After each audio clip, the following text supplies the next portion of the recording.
Constituye una oportunidad única la apertura de este ciclo Grandes Pensadores del siglo XX. Única porque nos va a permitir meternos en la fábrica en la que se crearon algunos de los pensamientos decisivos de la segunda mitad del siglo que acaba de cerrarse. Vamos a escuchar a Claude Lévi-Strauss, a Jacques Lacan, a Michel Foucault, a Pierre Bourdieu, a Cornelius Castoriadis, entre otros, a Hannah Arendt, que nos van a permitir viajar por los mundos del psicoanálisis, la filosofía, la etnología, la ciencia de la naturaleza, la problemática más profunda de la vida, del lenguaje, de la política. Es decir, recorrer junto a estos pensadores extraordinarios aquello que sigue siendo fundamental para pensarnos hoy a nosotros mismos.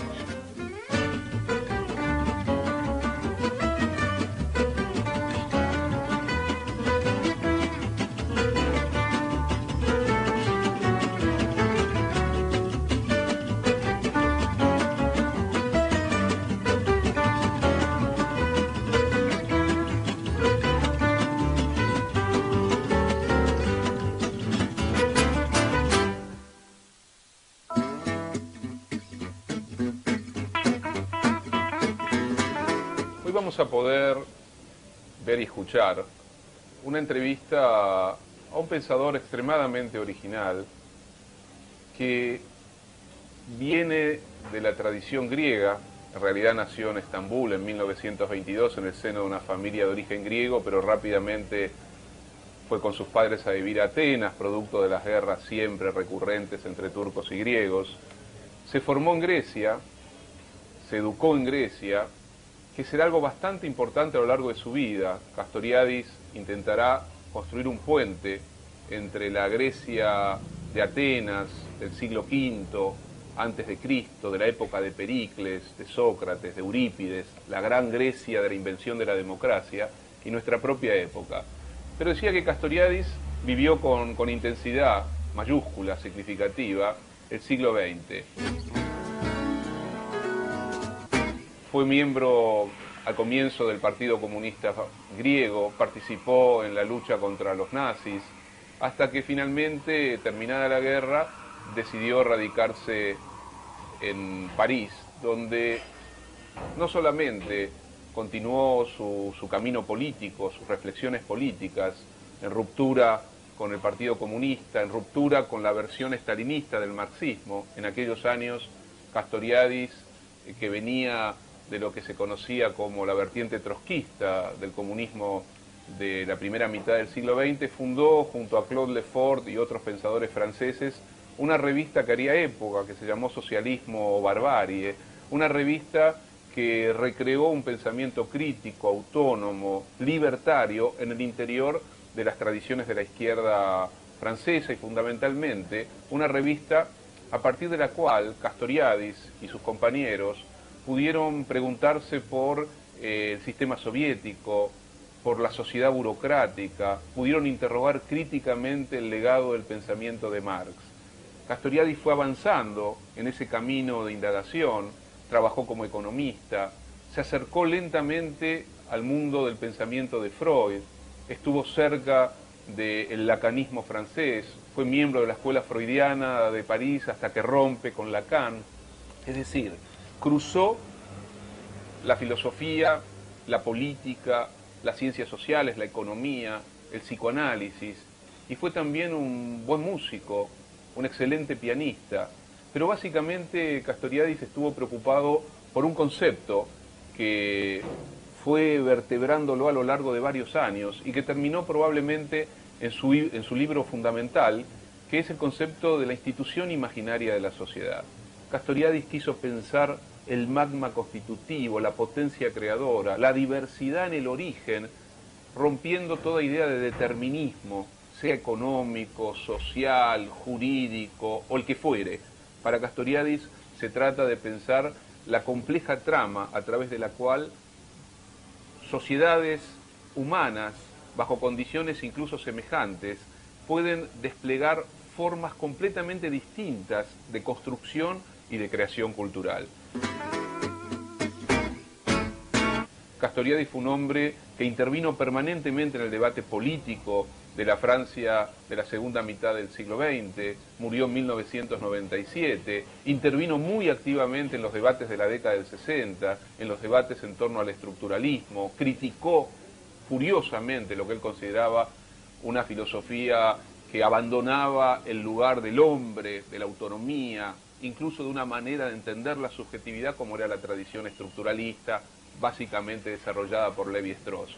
Pero Castoriadis también fue muy crítico de lo que él consideraba el marxismo dogmático, termina de salirse de Socialismo Barbarie, aquella revista fundada en los años 40, para iniciar ya un camino donde el núcleo libertario y autonomista de su pensamiento sería el eje vertebral de toda su obra. Desde la institución imaginaria de la sociedad, pasando por la sociedad burocrática, hasta las encrucijadas del laberinto, su última obra en 4 tomos, Castoriadis no dejó de tocar todas las esferas de la vida, pero básicamente se preguntó por las condiciones de la dominación, por las condiciones de la alienación, por el carácter feroz de una sociedad burguesa, capitalista, que iba despojando al hombre de su potencia autónoma, de su fecundidad libertaria, y que creando mecanismos de heteronomía, es decir, mecanismos de dominación externa que terminan por restringir la libertad del individuo, esa misma sociedad fue desplazándose como una máquina de sometimiento, de explotación, que no solamente involucraba al hombre, a las clases oprimidas, sino que incluso ponía en peligro la propia continuidad de la vida en el planeta. Por eso Castoriadis buscó recuperar la vieja tradición de la polis democrática griega, de la ciudad democrática griega, la idea de autonomía, pero no de autonomía individual en el sentido liberal del término, cada individuo se ocupa de sí mismo, sino la idea de la autonomía como la relación profunda, estrecha, entre la capacidad creadora del individuo y el ámbito de su propia socialización, el ámbito de lo comunal, de lo comunitario.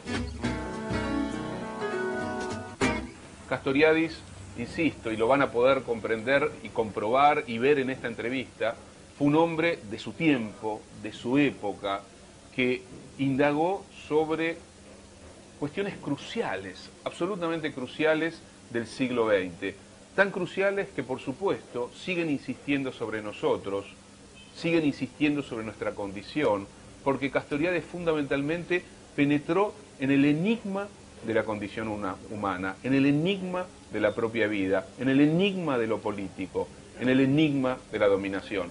Los invito a que podamos de verdad disfrutar reflexivamente de las palabras de Cornelius Castoriadis en este programa en el que seguimos recorriendo el pensamiento de los grandes pensadores del siglo XX.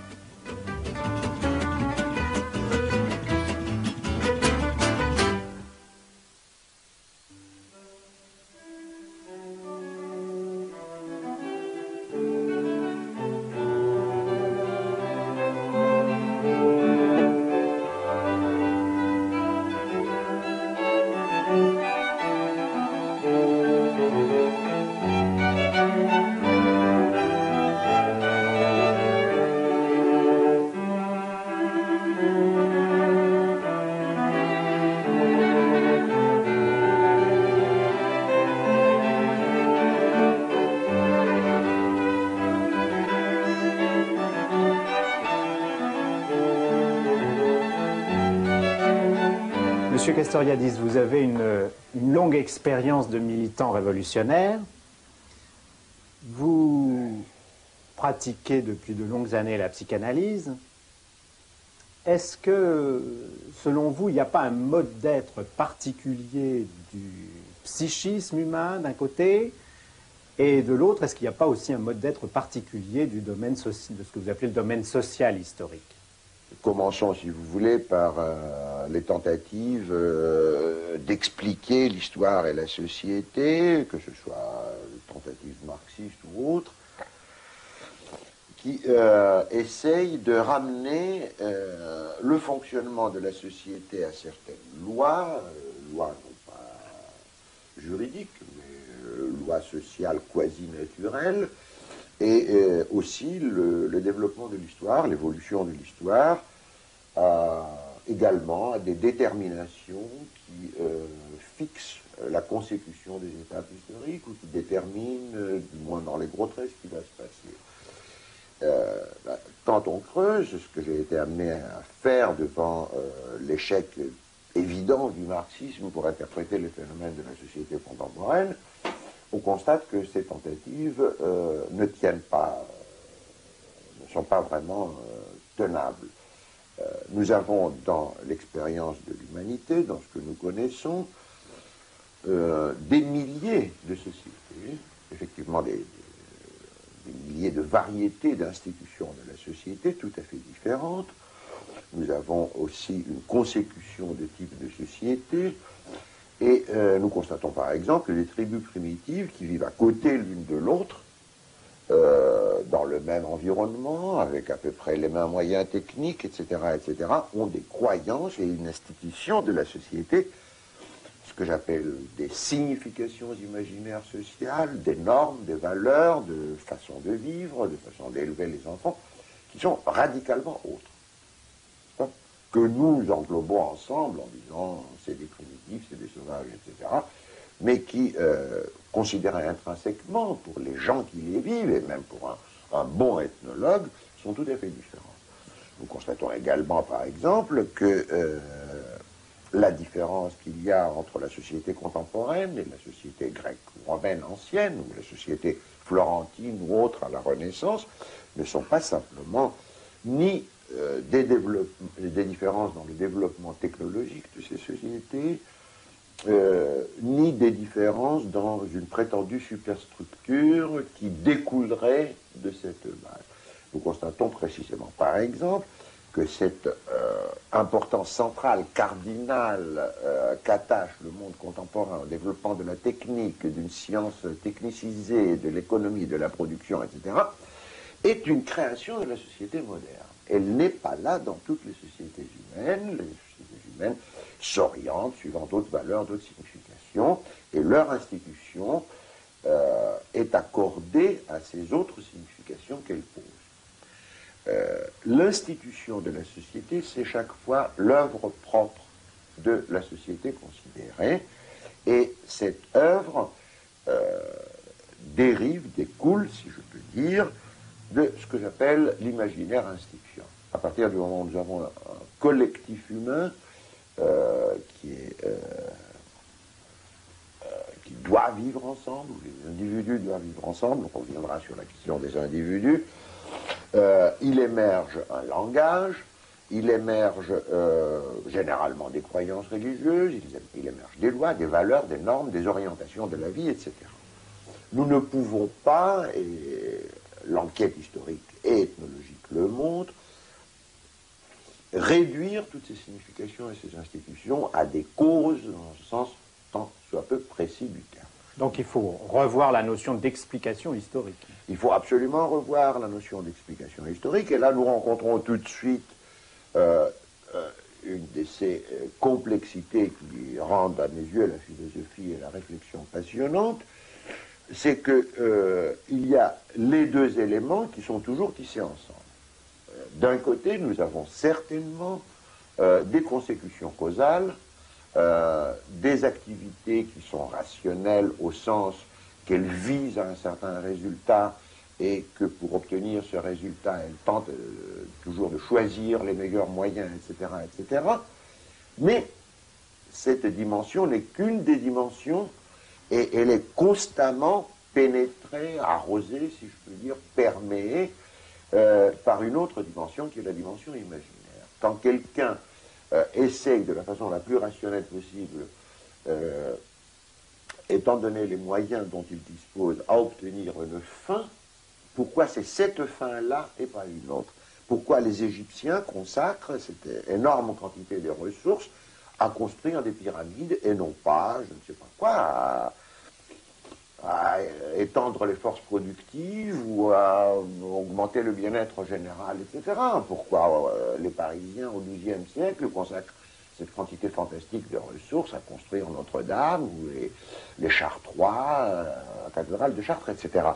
Ben, parce que ce qui donne sens à leur vie, dans le deuxième cas par exemple, c'est la religion chrétienne. Enfin, bon. Il y a par conséquent une créativité de l'imaginaire collectif, qui est l'imaginaire instituant, qui pose des significations, qui pose des institutions, dans lesquelles les institutions, ces significations s'incarnent, et qui est créateur au sens que ces significations, ces institutions, on peut dire vraiment qu'elles viennent ex nihilo. N'est-ce pas? Oui, elles ne découlent pas mécaniquement d'un passé, ni mécaniquement, d'un héritage. Oui. Ni fonctionnellement, ni logiquement. Et comme telles, elles n'ont aucune fonctionnalité. La seule fonctionnalité, si on peut l'appeler ainsi, c'est qu'avec elles, chaque société construit un monde qui lui est propre.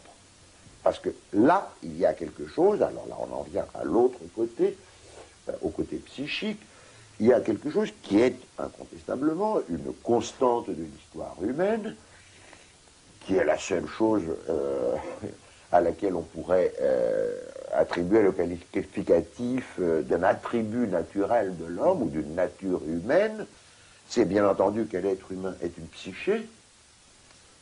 Je me réfère par là, si vous voulez, disons pour vous comprendre facilement, à l'inconscient freudien, mais pris dans son acception la plus profonde, n'est-ce pas? Cette psyché, elle n'est pas simplement des pulsions, parce que les pulsions au sens vulgaire des instincts sont là chez les mammifères, elles sont là même chez tous les animaux, etc.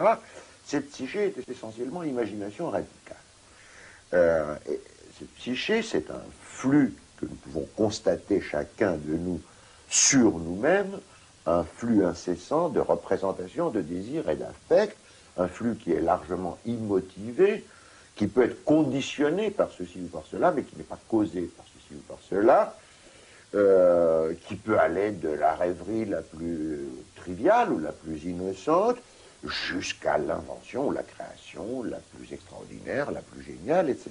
Bon. Alors, cette psyché humaine commence dans le nouveau-né sous la forme de ce que j'appelle la monade psychique, c'est-à-dire un monde clos sur lui-même, qui rapporte tout à soi-même, qui ne peut vivre que en essayant de produire toujours des représentations qui lui fassent plaisir, et pour lequel ces représentations qui lui font plaisir et qu'il recherche sont le prototype du sens. Du sens pour l'individu. Ça fait sens, ça veut dire ça rentre dans une place où l'ensemble est plaisant. Bon, et ça ne fait pas sens, ça veut dire ça ne rentre pas et ça produit une situation globale qui est déplaisante. Et cette psyché, avec cette imagination radicale, est essentiellement irrationnelle. Hegel disait que l'homme est un animal malade, l'homme n'est pas un animal malade. Il y a quelque chose de monstrueux même dans cette... L'homme est un animal fou, est un animal initiale. monstrueux. Oui. L'homme est le seul animal à qui il faut enseigner qu'il y a des champignons vénéneux et des champignons qui se mangent. L'homme est le seul animal qui est capable de trébucher. Les animaux ne trébuchent pas, sauf les chevaux que nous avons domestiqués, donc que nous avons obligés à dégénérer, si je peux dire. La psyché humaine n'est pas fonctionnelle. La psyché humaine cherche le plaisir, et ce plaisir est pour elle en même temps le sens. Si cette psyché humaine était laissée à elle-même, l'espèce humaine aurait disparu. Précisément parce que cette psyché n'est pas fonctionnelle. Or, il se trouve que l'espèce humaine a créé la société. La société impose à la psyché une socialisation. Et lui impose de reconnaître qu'il y a une réalité qui ne se plie pas à son désir. Il impose de reconnaître que le plaisir ne veut pas être toujours là ou ne peut pas être immédiat. Et il lui impose à reconnaître que autrui existe tout autant que soi-même. Et il faut insister sur cela, n'est-ce pas? Il y a toujours, même quand nous sommes adultes, même quand nous sommes matures, même quand nous sommes psychanalystes et philosophes, un coin profond chez nous-mêmes qui subsiste, pour lequel nous sommes seuls et à la fois le centre du monde. Oui, donc qui résiste à la socialisation. Qui résiste à la socialisation, et en un sens, bon, c'est peut-être bien comme ça, mais enfin, bien ou mal, c'est comme ça. Bon. La socialisation impose la reconnaissance d'autrui, la reconnaissance d'une réalité qui est toujours une réalité sociale. Il ne s'agit pas simplement de la réalité naturelle, et par là, elle crée ce qu'on peut appeler l'individu, c'est-à-dire non plus simplement une psyché qui est vouée à son flux représentatif, affectif et désirant, mais quelqu'un qui incarne les institutions de la société. Chacun de nous est un fragment ambulant de la société qui nous a élevés. La société, en un sens, est toujours déjà là. Elle socialise les nouveau-nés qui la font continuer et qui éventuellement l'altèrent, n'est-ce pas? C'est ça. Et cette altération, c'est l'histoire. Alors, cette dimension, c'est ce qu'on peut appeler, bon, on peut l'appeler la philosophie du social historique et du psychique. On peut l'appeler aussi la dimension anthropologique, et elle est tout à fait fondamentale à plusieurs égards. D'abord parce qu'elle nous montre un type d'être qui est inconnu ailleurs. N'est-ce pas? Mais qu'est-ce que c'est qu'une institution? Qu'est-ce que c'est qu'une signification sociale? Alors, peut-être qu'il faudrait expliquer que par institution, je n'entends pas la Croix-Rouge ou la sécurité sociale, dans le langage, le droit, la religion, l'existence d'un État ou pas d'un État, mais d'une collectivité politique, etc. Et tout ce qui est établi. Les valeurs, tout ce qui est établi et tout ce qui est sanctionné socialement, que ce soit de façon explicite ou de façon implicite. Par exemple, les mœurs dans les sociétés traditionnelles sont socialement sanctionnées, même s'il n'y a pas des lois. Elles sont sanctionnées parce que si vous vous comportez de façon contraire aux mœurs, bah, vous serez mis au banc du groupe, n'est-ce pas?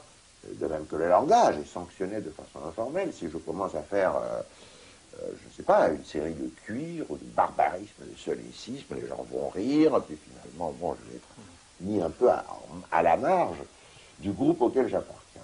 Il y a donc ce mode d'être de l'institution et ce mode d'être aussi particulier de la signification sociale.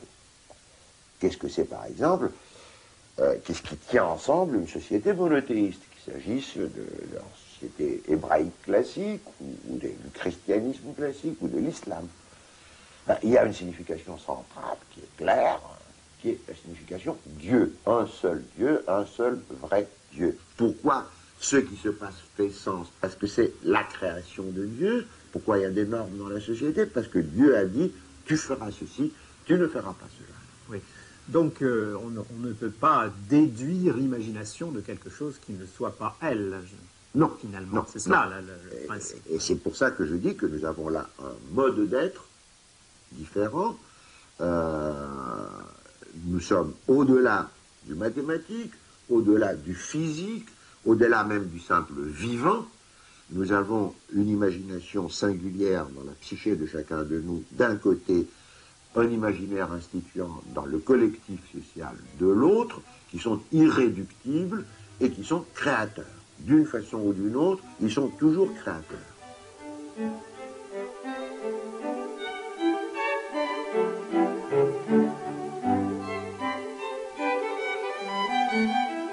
Monsieur Castoriadis, vous êtes philosophe, et de plus vous êtes d'origine grecque. Aristote est peut-être le premier des grands philosophes à avoir posé clairement la question « qu'est-ce que l'être ?» Voilà une question qui pour vous n'est pas vraiment séparable de la notion de création. Et pourquoi? Oui, je crois qu'on peut partir de ce qu'on disait déjà. Enfin, qu'est-ce que c'est que l'être du social historique et qu'est-ce que c'est que l'être du psychique? D'abord, ça se déploie sur un niveau d'être qui est inconnu ailleurs, inconnu en physique, en biologie, etc. Ce niveau, c'est le niveau de l'imagination et de l'imaginaire, c'est-à-dire des significations ou du sens pour la psyché, des idéalités, c'est-à-dire des objets qui sont extrêmement efficaces dans la société et ils ne sont pas perceptibles. Les gens se tuent pour leur patrie, par exemple, ou se tuent pour leur religion. Bon, ça, c'est pas biologique. Pourquoi ils se tuent? On dirait qu'ils ont été dressés comme ça. D'accord, ils ont été dressés, mais ils ont été dressés en fonction de quoi?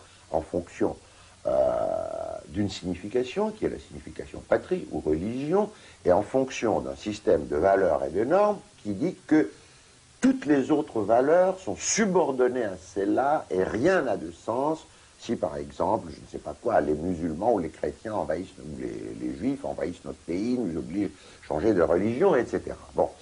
Alors, nous avons donc là un niveau qui est propre et qui est même substantiel, si je peux utiliser ce terme, puisque nous voyons qu'il est l'origine de processus. Il est cause. Il devient cause de choses qui ne seraient pas sans lui, n'est-ce pas? Cause originaire. Cause originaire, cause irréductible. Bon.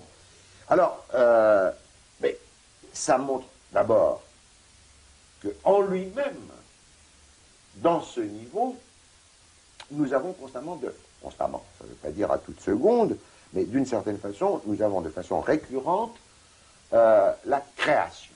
Nous avons une nouvelle société qui apparaît. Nous avons la Révolution française, nous avons l'évolution actuelle de la société, nous avons à un moment donné en Grèce l'émergence de la cité par rapport à la société homérique, quelque chose de très différent, puis la création d'une cité démocratique, de la philosophie, de l'enquête rationnelle, etc. Tout cela, c'est des créations qui ne sont pas réductibles à autre chose. Mais ce niveau lui-même, nous ne pouvons le penser autrement que comme une création de l'être. C'est quelque chose qui émerge à un moment donné. On ne peut pas dire qu'en mettant ensemble toutes ces molécules, il y aura de l'humain, n'est-ce pas? C'est une condition nécessaire de mettre ensemble toutes ces molécules organiques, mais elle n'est pas suffisante. Nous sommes obligés de penser l'être autrement que ne le pensait la philosophie héritée. Nous ne pouvons pas le penser simplement comme un système de détermination. Nous ne pouvons pas le penser comme un ensemble d'objets dont les relations et les propriétés sont chaque fois absolument fixées. Délimité, défini. Défini, délimité. Il y a au centre de la philosophie héritée, de la pensée héritée, cette idée qui est là, qui est explicitée d'ailleurs par les grands philosophes, aussi bien par Aristote que par Kant, par exemple. Dire de quelque chose qu'elle est, c'est dire qu'elle est absolument déterminée. Kant ajoute, par rapport non seulement à tous les prédicats donnés, mais à tous les prédicats possibles. Voilà. Alors, eh bien, nous constatons que, d'abord, l'être n'est pas déterminé en ce sens qu'il fait surgir de nouvelles déterminations, des déterminations qui ne peuvent pas découler de ceux qui étaient là auparavant. Et deuxièmement, que dans ce qui est ainsi créé, nous constatons, par exemple, dans le champ social historique et psychique, que ces nouvelles formes qui sont créées, la forme société, par exemple, ou la forme psyché humaine, même socialisée, intrinsèquement sont telles que tout n'y est pas déterminé. Je veux dire par là, par exemple, je ne vais pas entrer dans la discussion du libre arbitre, mais je pense que la psychanalyse montre, et Freud le rencontrait aussi bien, que nous pouvons établir des enchaînements, des liaisons d'un élément avec un autre dans la vie psychique. Nous ne pouvons pas expliquer littéralement pourquoi un tel a développé telle névrose ou telle psychose. Nous ne pouvons pas expliquer dans une cure psychanalytique pourquoi tel rêve vient à tel moment de la cure et pas à un autre. Nous ne pouvons pas interpréter intégralement un rêve. Il y a ce que Freud appelait l'ombilique du rêve, par où, disait-il dans une très belle phrase, les pensées du rêve se perdent dans la jungle de nos pensées inconscientes. Bon. Cela veut dire quoi? Cela veut dire, et là je prends encore l'exemple aussi bien du social historique que du psychique, que dans tous les domaines de l'être, nous avons une dimension qui est une dimension de déterminité, de détermination, sans laquelle on ne pourrait rien dire, et qui correspond à ce que j'appelle la logique ensembliste identitaire. Pourquoi logique ensembliste? Parce que, précisément, dans la théorie des ensembles, on voit cette logique à l'œuvre de la façon la plus claire. Un élément appartient à un ensemble ou n'appartient pas à un ensemble. Entre un ensemble et un autre ensemble, il y a telle relation, il y a une application, comme on dit en mathématiques, ou il n'y a pas une application. telle partie d'un ensemble présente telle propriété ou ne présente pas telle propriété. C'est une logique binaire d'une certaine façon. C'est une logique binaire, mais les choses ne changent pas si c'est une logique à multiplicité de valeurs, à condition que cette multiplicité soit finie. Et ça, Aristote le savait déjà. Il le dit dans la métaphysique. Bon, et les logiciens modernes aussi. Mais ce que nous avons précisément... Alors, cette dimension est très importante. C'est par exemple celle qui fait que l'être en général est à la fois chaos et cosmos. C'est-à-dire, il est à la fois irréductible à un ensemble de déterminations systématiques, il est stratifié, il est morcelé, le vivant n'est pas réductible au physique, le mathématique est à peu près partout présent, mais il est présent avec des degrés de pertinence différentes, mais ce chaos est aussi cosmos, c'est-à-dire il est monde, il est ensemble au sens abusif du terme, de processus, d'objets, etc., qui présentent une certaine organisation dont le déroulement est jusqu'à un certain point prévisible, sans quoi nous ne pourrions pas vivre, etc. Qui présentent donc des identités localisables. Qui présentent localement, qui présentent d'abord le moment de l'identité un peu partout, parce que s'il n'y avait pas ce moment de l'identité, nous ne pourrions rien dire. Si un mot cessait d'être lui-même pendant que je le prononce, et si l'objet auquel je le réfère cessait d'être ce qu'il est pendant que je parle de lui, sous les égards importants, n'est-ce pas, je ne pourrais rien dire, mais cette identité que nous utilisons dans le langage et qui se réfère aussi bien aux objets... C'est la dimension codée du langage. C'est la dimension codée du langage, et c'est une identité toujours relative, n'est-ce pas? C'est une identité quant à tel aspect. Bon. C'est pour ça que les philosophes classiques, Aristote, puis Spinoza, non, une chose ne peut pas être elle-même et une autre au même moment et sous le même rapport. Mais ça précisément introduit la relativité, n'est-ce pas? Étant donné que le moment, finalement, je ne sais pas, il est sécable indéfiniment, étant donné qu'il y a une multiplicité des rapports sous lesquels on peut regarder une chose, nous sommes toujours obligés de spécifier sous quel rapport nous parlons d'une chose quand nous disons qu'elle est identique à telle autre chose ou qu'elle est semblable à telle autre chose, n'est-ce pas? Et cette dimension est là, elle est partout, elle est toute puissante en mathématiques, par exemple. Enfin, pas toute puissante, c'est une mauvaise expression. Enfin, elle se déploie en mathématiques. Omniprésente. Oui. Elle est omniprésente, elle est utilisée en physique, elle est même utilisée en sociologie. Si je parle d'économie ou si je parle des transports urbains, je sais que le métro partira à telle heure, qu'il y a tant de métros par jour et tout ça. C'est donc aussi une condition de la pensée technique. C'est une condition de la vie sociale.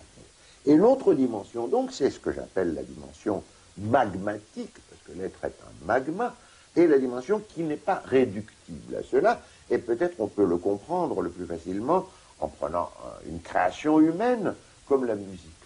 N'est-ce pas? Il ne peut pas y avoir de musique sans arithmétique. C'est absolument clair. Et quand Bach écrit une fugue, il calcule tout le temps. Cependant, la fugue, c'est pas ce calcul. Et une œuvre musicale, et même la plus échevelée ou la plus romantique, Chopin par exemple, la quantité de logique qu'il y a dans une ballade de Chopin est absolument incroyable. Et c'est même une logique qui n'est pas consciente pour Chopin, qui est incorporée dans sa pensée musicale ou dans le mouvement de ses doigts s'il improvise, etc. Et en même temps, il y a autre chose. C'est autre chose, ce qui fait vraiment la musique, je ne peux pas le réduire à la dimension logique, mathématique, arithmétique, qui est quand même toujours là, de même que je ne peux pas réduire un grand tableau à la géométrie des figures. La géométrie des figures est une chose, le tableau lui-même c'est une autre chose, et la sensation esthétique et plus qu'esthétique qu'il me produit, comme une grande musique, c'est tout à fait autre chose. Il y a donc ces deux dimensions dans l'être toujours. Il y a la dimension identitaire d'un côté qui nous permet quand même de vivre et de parler sur la dimension ensembliste, la dimension code du langage. Il y a la dimension proprement créatrice, la dimension magmatique, qui est irréductible à la logique et qui pose chaque fois si on peut utiliser la métaphore, les axiomes, les principes, les formes, à partir desquels aussi un travail logique devient possible. C'est pour ça que je dis que la détermination essentielle de l'être, qui a échappé à la philosophie traditionnelle, c'est la dimension création. Et si on parle de création, on parle évidemment aussi du temps. Je veux dire par là que la liaison intime qu'il y a entre l'idée de l'être et l'idée du temps ne peut être élucidée que si on introduit l'idée de création. L'être est temps, EST. Pourquoi? Parce que l'être est création, et la création elle-même scande un avant-après qui est autre chose que le temps spatialisé dont parlait Bergson. Le temps répétitif. Le temps répétitif, le temps qu'on peut mesurer sur les horloges ou par les tours du soleil ou des étoiles, etc. N'est-ce pas? Le véritable temps, le véritable avant et après, c'est le temps qui est scandé par l'émergence d'une nouvelle forme, d'une nouvelle eidos, comme on a dit Platon, dans notre sens, c'est-à-dire par la création.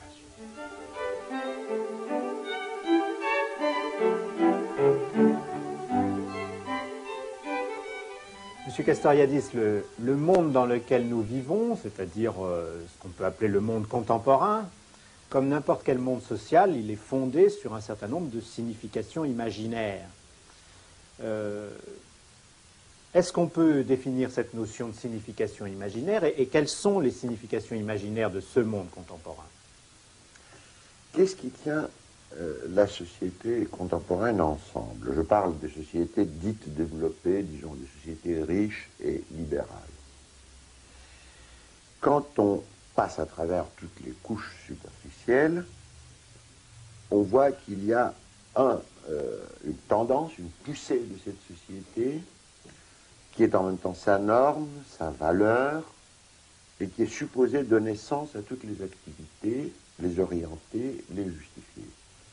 Qu'est-ce que c'est cela? Marx parlait de l'accumulation indéfinie du capital. On peut élargir. Il y a l'idée de l'expansion indéfinie des forces productives. Mais il n'y a pas seulement l'expansion indéfinie des forces productives, il y a aussi une expansion indéfinie de la consommation qui apparaît. Mais derrière cela, il n'y a pas seulement les forces productives de la consommation, c'est l'idée d'une maîtrise, et d'une maîtrise qui se veut rationnelle. Bien entendu, la naissance de cette idée est un processus très complexe. On ne peut pas le ramener à la philosophie, mais simplement pour fixer les idées, comme on dit en mathématiques, on peut se rappeler qu'au XVIIe siècle, on a déjà les deux grands philosophes qui expriment de façon programmatique cette signification imaginaire du capitalisme. C'est Descartes et c'est Leibniz. Descartes, connaître pour devenir maître et possesseur de la nature. Si on s'arrête une seconde pour réfléchir sur cette phrase, on est étonné, n'est-ce pas, parce qu'elle est carrément absurde. Comment pourrait-on devenir maître de la nature? Est-ce que dans le programme, il y a l'idée qu'on va inverser le sens de la rotation de la galaxie, par exemple? N'est-ce pas? Bon. On ne pourra jamais être que pseudomètre d'une petite parcelle de la nature. Enfin. Et en même temps, Leibniz, pour lequel tout doit être rendu calculable, pour laquelle Dieu lui-même a créé le monde en calculant, c'est un immense calcul d'optimisation, de maxima et de minima, etc. Bon.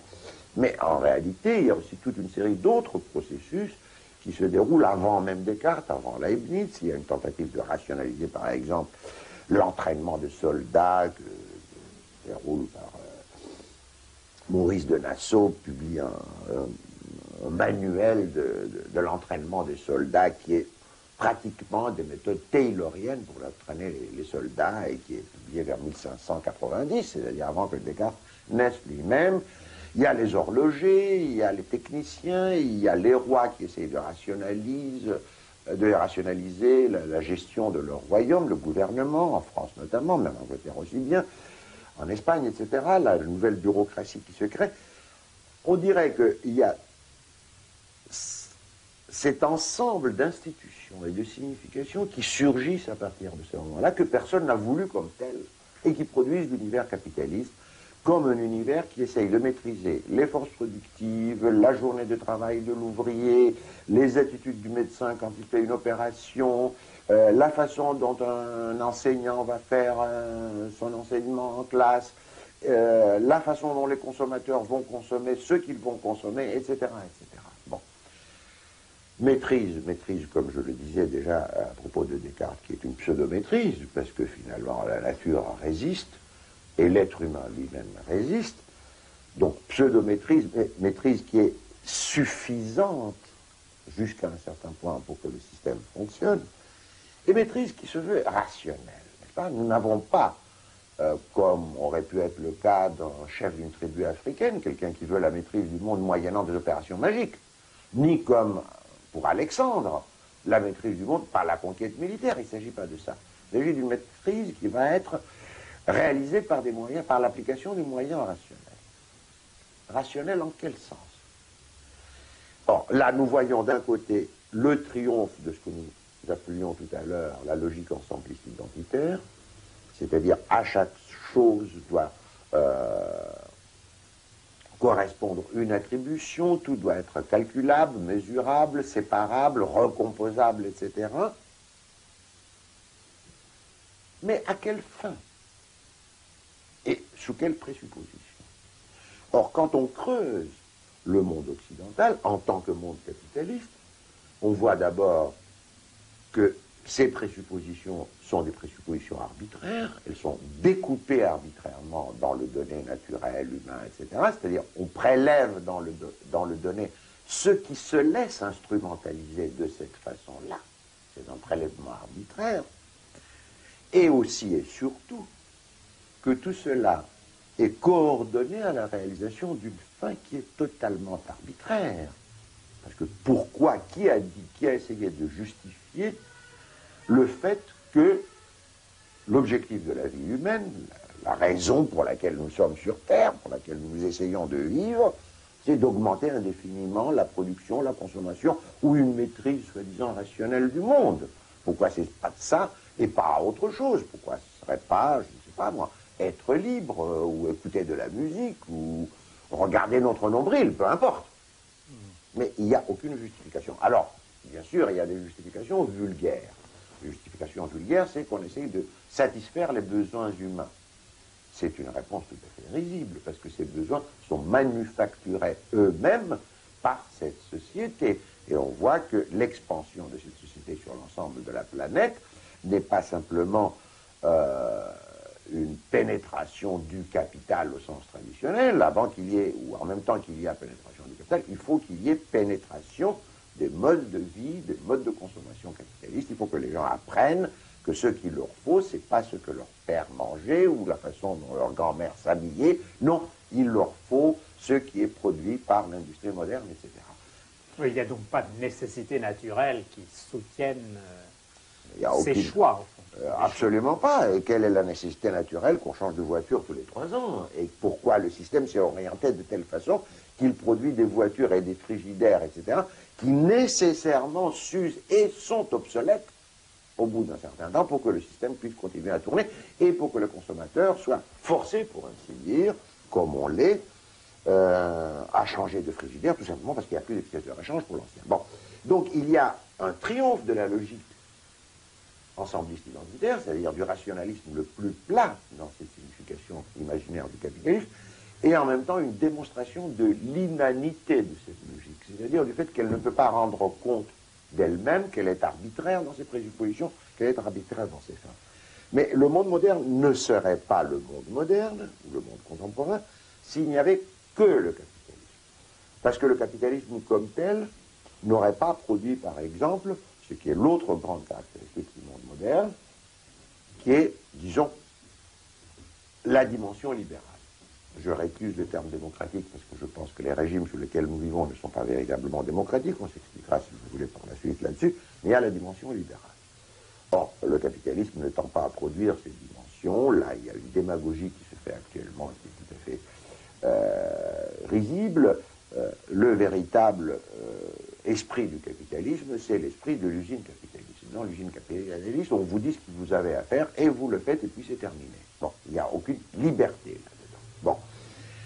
La liberté, pour autant qu'elle existe dans le monde moderne, elle est le résidu de grands mouvements historiques qui étaient inspirés par l'autre grande signification du monde moderne, qui remonte au grec d'ailleurs, qui est le projet d'autonomie. Autonomie individuelle, autonomie sociale. Qu'est-ce que ça veut dire autonomie? Autos nomos, se donner ses lois soi-même. Autonomie, ça ne veut pas dire faire n'importe quoi ou ce qui vous chante. Ce n'est pas le règne du désir. Ça, c'est une aberration. Mais c'est pas la spontanéité. C'est pas la spontanéité brute et aveugle. Il y a le terme nomos là-dedans, loi. Je me donne une loi, mais je me la donne. Et je me la donne comment? Bon, je me la donne de façon réfléchie et réflexive et après délibération. Or, ce projet d'autonomie veut dire non seulement qu'on veut éliminer la monopolisation du pouvoir par quelques-uns dans le domaine politique, mais qu'on veut aussi éliminer toute autorité qui refuse de rendre raison d'elle-même au plan de la pensée. C'est pour ça qu'aux origines du projet de l'autonomie, il y a à la fois la naissance de la philosophie et de la démocratie, ou de la véritable politique, mot qui est devenu aujourd'hui obscène, parce qu'il est de plus en plus synonyme de l'intrigue, de la magouille, etc., alors que politique telle que les Grecs l'ont conçue et telle qu'elle a existé dans les grands moments du monde moderne, c'est l'action humaine qui, d'une façon lucide, explicite, consciente, réfléchie, essaye de transformer les institutions et l'institution de la société pour rendre la société plus autonome et les individus plus autonomes.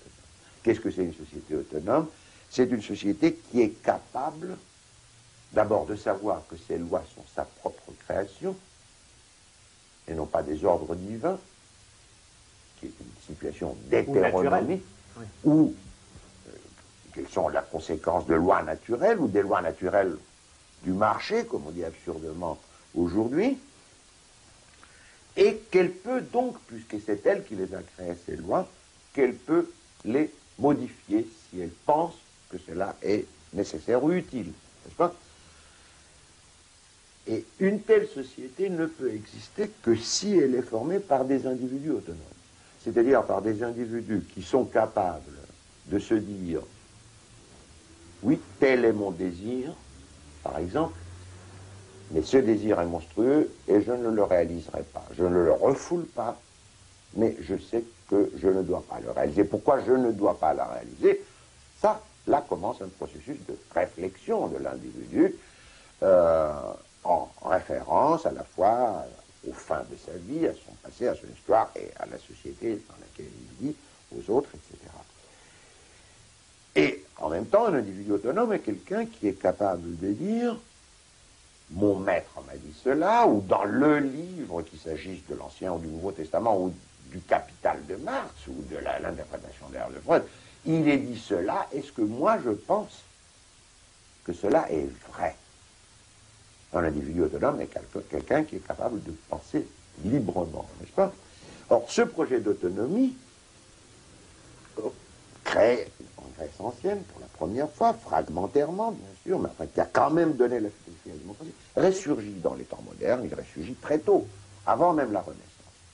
Il ressurgit à partir du moment où la bourgeoisie essaie de constituer des communes qui s'autogouvernent, arrachent des libertés à la monarchie, etc. Ça devient aussi un mouvement philosophique, les philosophes remettent en question les vérités héritées, ça donne lieu à la naissance de la science moderne, à partir du moment où on écarte l'autorité aussi bien de la Bible que ce qu'on croyait être l'enseignement d'Aristote. Puis il y a les grandes révolutions du XVIIe, du XVIIIe, puis il y a le mouvement ouvrier dans le XIXe et le XXe siècle. Et là, il faut dire, il y a aussi une tangente monstrueuse que prend ce mouvement d'autonomie, à partir d'un certain moment. Je ne vais pas m'étendre là-dessus, j'ai longuement écrit sur la question. C'est à partir de Marx, du marxisme, puis du marxisme-léninisme, du communisme, où ce projet d'autonomie se transforme, se renverse absolument son contraire, à une tyrannie totalitaire. Mais il y a aussi quand même les grands mouvements grâce auxquels, la Révolution française ou le mouvement ouvrier, la société contemporaine est ce qu'elle est, et non pas une espèce d'immense fabrique Oui. capitaliste dans laquelle tout le monde fait ce qu'il doit faire d'après le plan de production, ce qui serait le véritable esprit de capitalisme.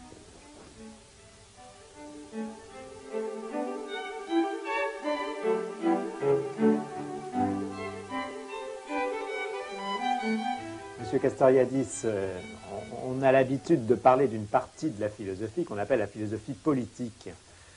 Mais j'ai le sentiment que pour vous, c'est toute philosophie qui est profondément politique. C'est toute la philosophie qui est politique. En un sens, oui.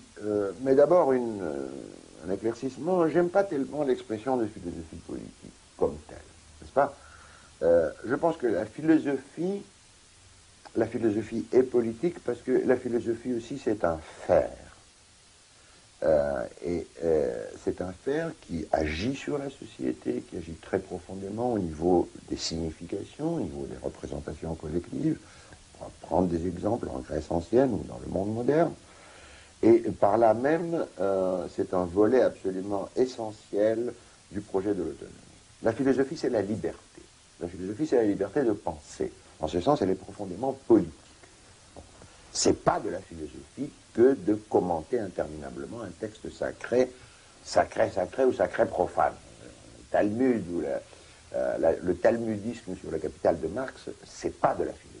La philosophie, c'est pouvoir soulever toutes les pierres, c'est ne rien accepter qu'on n'ait pas de nouveau soi-même par ses propres ressources à la fois remise en question, mise en épreuve, mise à l'épreuve, et soit réaffirmé, soit rejeté pour le remplacer par autre chose, ou par rien, par l'aporie, par la question simplement.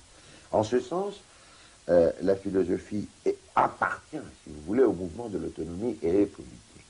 Mais il n'y a pas de philosophie politique parce qu'on ne peut pas tirer de la philosophie les principes d'une institution de la société, sauf dans un sens tout à fait particulier, n'est-ce pas? Si je veux penser librement, ça veut dire que je veux être libre. Si je veux être libre, je ne peux pas limiter cette liberté au seul domaine de ma réflexion. Mais il n'y a pas de dérivation d'une politique à partir de la philosophie. Il y a simplement, si je veux une société dans laquelle la philosophie soit possible, je dois vouloir une société libre, c'est-à-dire une société autonome. Alors, dès ce moment-là, il faut une autre réflexion qui est une réflexion politique, c'est-à-dire non pas comment je vais gagner les prochaines élections en changeant le système électoral ou pas, n'est-ce pas, mais quelles sont les institutions qui permettent à une société d'être autonome et qui permettent à cette société de produire, si je peux dire, de fabriquer des individus autonomes. N'est-ce pas? Et ces institutions sont les institutions démocratiques dans le sens véritable du terme. Pourquoi démocratie? Qu'est-ce que ça veut dire? La démocratie, c'est pas simplement les droits de l'homme, c'est pas des libertés négatives, des libertés défensives, le fait que je sais que nous ici nous pouvons parler et que les policiers ne pouvons pas venir nous arrêter ou qu'il n'y a pas des micros dans la pièce. La démocratie, c'est le pouvoir du peuple, le kratos du démos. Cela veut dire que tous les individus qui appartiennent au corps des citoyens ont les mêmes possibilités, des possibilités égales, effectives, de participer au pouvoir. Là, on peut retrouver Aristote. Être citoyen, c'est être capable de gouverner et d'être gouverné, les deux choses étant tout aussi importantes, n'est-ce pas? Être capable de gouverner, cela veut dire être capable de réfléchir et de décider avec les autres, et d'être gouverné, ça veut dire accepter que les autres ont tout autant de droits que vous de participer au pouvoir, n'est-ce pas? Alors, pour cela, il faut des individus autonomes. Nous avons dit que les individus sont faits par la société. Nous avons l'air d'être là devant une aporie insoluble, à savoir comment les individus peuvent être autonomes, puisque c'est la société qui les fait. Mais la société peut faire les individus comme individus hétéronomes. Elle peut leur apprendre, par exemple, qu'il faut toujours tout faire comme le faisaient les ancêtres, ou qu'il faut toujours tout faire comme c'est écrit dans le livre, où la société peut éduquer les individus pour qu'ils soient autonomes, c'est-à-dire elle peut leur apprendre à réfléchir par eux-mêmes, à ne pas accepter de façon non critique ce que dit le professeur, les théologiens, le prêtre, le politicien, le président de la République, le technicien. Parce que nous vivons dans une société où il y a le culte des experts, où les experts par définition... Techniques et scientifiques. Voilà, savent très peu de choses dans un domaine très particulier et ils ne sont pas capables, par définition, de penser l'insertion de ces choses dans l'ensemble plus vaste dont elle fait partie, d'où les erreurs continues qu'ils commettent, qui ne sont pas des erreurs techniques au sens spécifique du terme, mais parce qu'ils ne voient pas cette insertion. S'ils sont capables de penser cette insertion, alors ça peut arriver, par accident, comme disait Aristote, où un médecin peut être à la fois un guitariste. Bon, mais à ce moment-là, ils pensent cette insertion, non pas en tant qu'ils sont techniciens, mais en tant qu'ils sont capables de dépasser la technicité et de penser comme citoyens. Alors, il faut donc, pour une démocratie, des individus autonomes. Sans des individus autonomes, il ne peut pas y avoir de société autonome. Les deux choses sont absolument solidaires. Le sophisme démagogique qui est propagé actuellement par les soi-disant libéraux est lamentable. L'individu s'oppose à la société, que plus on donne des droits à la société, moins on donne des droits à l'individu. C'est la même chose. Donner des droits à l'individu, c'est donner des droits à la société. Et donner des droits à la société, c'est donner des droits aux individus qui participent à cette société. Et il y a une éducation des individus vers l'autonomie qu'une société démocratique seule peut faire et qu'elle doit faire, c'est cette éducation dont je parlais tout à l'heure, c'est-à-dire éducation vers la réflexivité, vers la responsabilité, vers la participation aux affaires communes, sans lesquelles on est esclave. Parce que nous sommes esclaves dans la société actuelle, puisque ce qui nous concerne tous est décidé par d'autres que nous. N'est-ce pas? Et cette éducation n'est pas uniquement une affaire d'école primaire, de lycée, d'université. L'éducation commence à l'âge 0 et se termine à l'âge oméga. À tout instant de sa vie dans la société, l'individu est éduqué par cette vie sociale. Et aujourd'hui, nous sommes payés pour le savoir. Comparer l'éducation que recevait un citoyen athénien, ou même une femme qui n'était pas citoyenne, ou un esclave athénien, en assistant à la représentation des tragédies à Athènes, et l'éducation que reçoit un citoyen contemporain en regardant tous les soirs Dynastie ou je sais pas quoi, parti sans laisser d'adresse ou perdu, etc., perdu de vue, bon, perdu de vue, ou des âneries pareilles. Bon. On peut voir tout cela de façon très claire dans le cas de la Grèce ancienne. Évidemment, il n'est pas question de faire de la Grèce ancienne un modèle à imiter, hein, mais nous avons là des germes et nous avons de quoi nous faire réfléchir. Quand la collectivité démocratique se constitue en Grèce, on observe cette chose absolument extraordinaire, non seulement que la collectivité assez rapidement décide que c'est elle-même qui pose ses lois, les lois athéniennes sont toujours introduites par une clause « il a paru bon » au démos et à la boulée, c'est-à-dire au peuple et au conseil, mais nous observons cette chose absolument extraordinaire, c'est la véritable individuation des individus.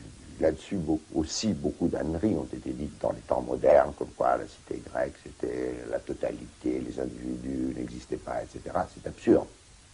Vous prenez des sculptures égyptiennes de dynasties successives, vous ne pouvez pas dire que c'est des dynasties successives que si vous êtes égyptologue. Si vous êtes simplement un honnête homme cultivé, vous ne pouvez pas le dire. Il n'y a pas d'individualisation. Il n'y a pas de véritable individualisation. C'est comme dans le folklore. Les individus sont des individus. Ils ont un nom, mais ce nom, on ne le connaît même pas. Mais ils n'ont pas un style personnel. Le style change lentement parce que c'est l'auto-altération historique de la société. Bon, dès que vous arrivez en Grèce, c'est autre chose.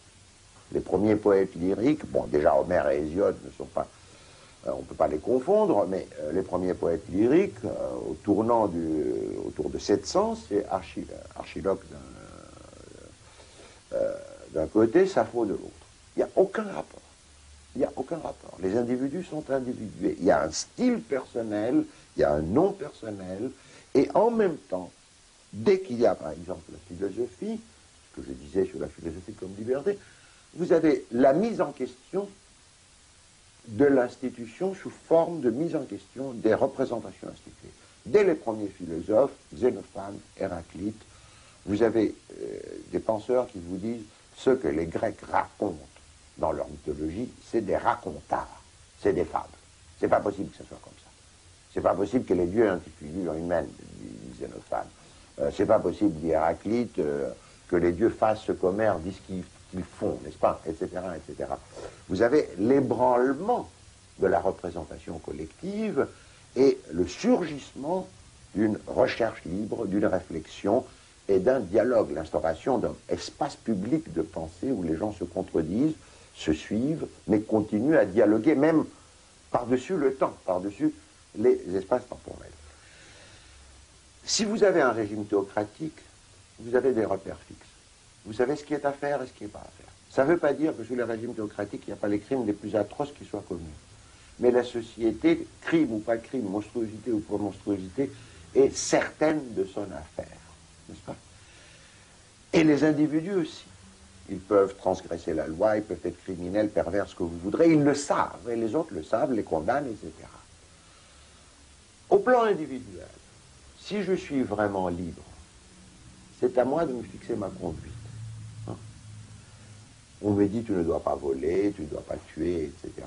Je me demande pourquoi. Je réponds effectivement je ne dois pas tuer et probablement je ne dois pas voler. Bon. Mais il y a d'autres choses qu'on me disait il y a 30 ans, par exemple. Tu ne dois pas empêcher la conception, par exemple, d'une femme. Bon, je me disais, c'est absurde, je transgresse la loi. Finalement, la loi a changé, mais il n'y a pas que ça. Bon. Mais pour une société, c'est la même chose pour une société démocratique. Elle ne peut pas se référer à une source extra-sociale qui donnerait la norme de la norme. Le critère des lois. Ces lois sont bonnes, ces lois ne sont pas bonnes. Elle doit trouver la réponse en elle-même. Elle doit savoir que c'est elle-même qui a créé cette réponse. Elle peut se tromper. Et comme aussi il n'y a pas cette limite imaginaire, mais plus réelle que toute limite réelle, extra-sociale, elle peut aller jusqu'à l'excès, jusqu'à l'hybris, n'est-ce pas? Et ça, c'est ce qui fait de la démocratie à la fois un régime tragique, mais aussi le seul régime vraiment humain, parce que notre existence est tragique. Oui, parce que personne ne nous a garanti le salut, parce qu'il n'y a pas de salut garanti, parce qu'il n'y a pas de vie dans l'autre monde, parce qu'il n'y a pas de règles fixes une fois pour toutes, parce que nous trouvons tracer nous-mêmes notre voie dans un monde qui est toujours rempli d'indétermination et d'incertitude quant aux choses essentielles. Imaginer en restant conscient qu'on imagine. Exactement. Et la fin ultime d'une société autonome, c'est bien entendu la liberté, mais cette liberté, il faut aussi l'entendre en profondeur, c'est-à-dire la libération des instances créatrices de l'être humain, de l'imagination radicale de la psyché, de l'imaginaire instituant collectif, qui sont réprimés par les institutions hétéronomes existantes de la société.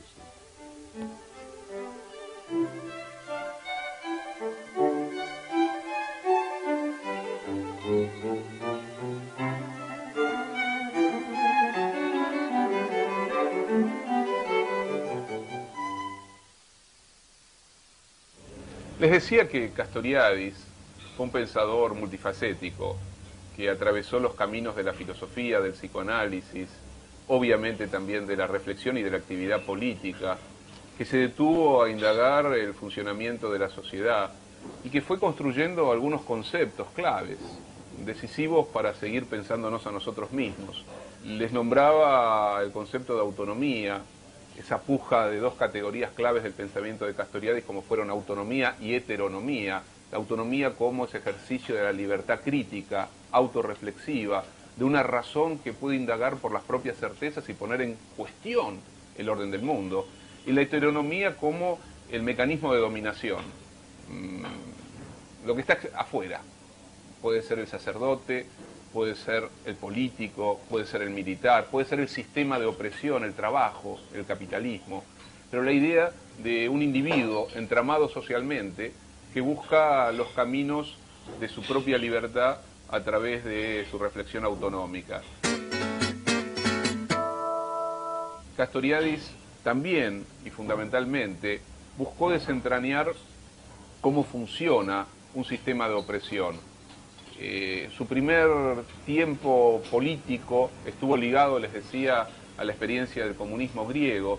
Después, en ruptura con esa experiencia, es uno de los que, de modo más original y anticipadoramente, va desmembrando la maquinaria del totalitarismo stalinista. Va pensando cómo funciona el sistema soviético, su decadencia, su burocratización. Pero después, el Castoriadis de los años 60, 70, 80, fue un hombre preocupado por indagar por la condición humana. Las encrucijadas del laberinto son eso, la experiencia de alguien que se interna en un laberinto sabiendo que no hay salida garantizada y que cada momento del laberinto nos pone delante de una interrogación, de una encrucijada, de una puesta en cuestión. Les recomiendo efusivamente, porque se están editando, los seminarios de Castoriadis, el Castoriadis que enseña en Francia, y sobre todo el Castoriadis que vuelve a la antigüedad griega para mostrarnos la relación entre Heráclito, entre Platón, entre Sófocles, entre Homero y nosotros. 2500 años de distancia, pero que se rompen a través de las palabras fascinantes de un pensador que nos muestra que la actualidad del pasado sigue insistiendo sobre nuestro propio presente. Por eso, escucharlo a Castoriadis a través de esta entrevista fue, ¿por qué no?, de vuelta, un enorme privilegio y una satisfacción. Nos vemos en un próximo programa.